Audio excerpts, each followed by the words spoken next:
हिंदी कहानी पालतू भालू। किसी शहर में एक बनिया रहता था। वह जमींदार का कारिंदा था। असामियों से रुपया वसूल करना उसका काम था। एक दिन वह असामियों से रुपये वसूल करके घर चला। रास्ते में एक नदी पड़ती थी, लेकिन मल्लाह अपना अपना खाना बना रहे थे।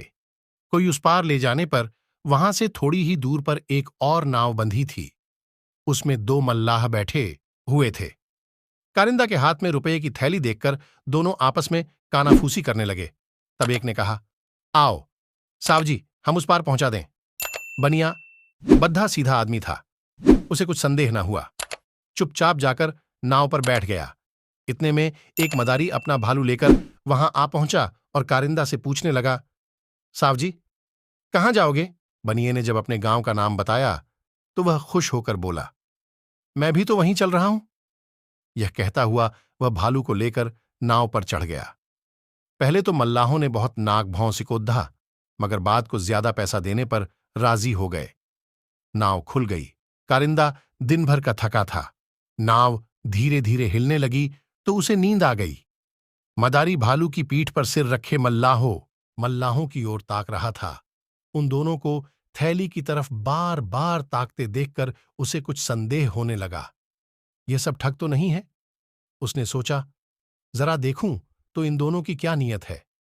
उसने झूठ मूठ आंखें बंद कर लीं, मानो सो गया है। अब नाव जोर में चलने लगी। करीब 2 घंटे के बाद कारिंदा चौंक कर उठा तो उसे अपने गांव का किनारा दिखाई दिया।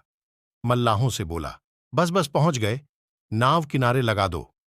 लेकिन मल्लाहों ने उसकी बात अनसुनी कर दी। तब कारिंदा ने डांट कर कहा, तुम लोग नाव को किनारे क्यों नहीं लगाते जी? सुनते नहीं हो?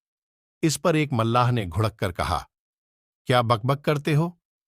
हम लोगों को इतना भी नहीं मालूम कि नाव कहां लगानी होगी। मदारी अब तक चुपचाप पड़ा देखता रहा। उसने भी कहा, हां हां, यही तो किनारा है, नाव क्यों नहीं लगाते? मल्लाहों ने उसे भी फटकारा।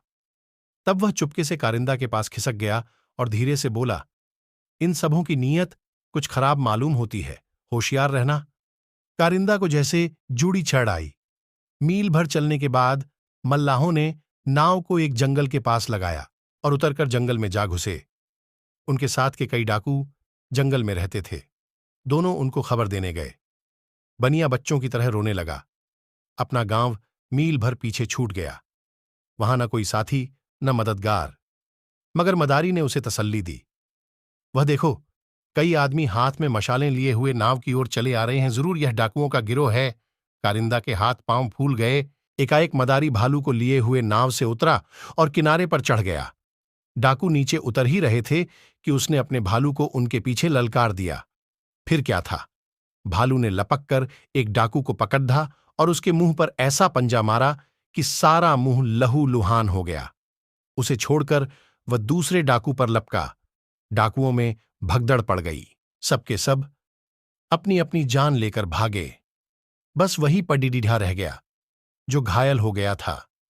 यह शोरगुल सुनकर पास ही के एक दूसरे गांव से कई आदमी जा पहुंचे। उन्होंने मदारी और कारिंदा को भालू के साथ फिर नाव पर बिठाया और नाव को ले जाकर उनके गांव के किनारे लगा दिया। उस घायल डाकू को लोग थाने ले गए। गांव में पहुंचकर कारिंदा ने मदारी को गले से लगाकर कहा, तुम पूर्व जन्म में मेरे भाई थे, आज तुम्हारी बदौलत मेरी जान बची। मैं मुकेश यादव आज भी आप लोग को हर रोज के भांति पालतू भालू की कहानी सुनाई है। कृपया आप सभी लोग जरूर कमेंट करके बताइए मेरे द्वारा सुनाई गई कहानी कैसी लगी। आप सभी लोग एक बार वीडियो को जरूर शेयर करें। बाय बाय दोस्तों, आप सभी का धन्यवाद।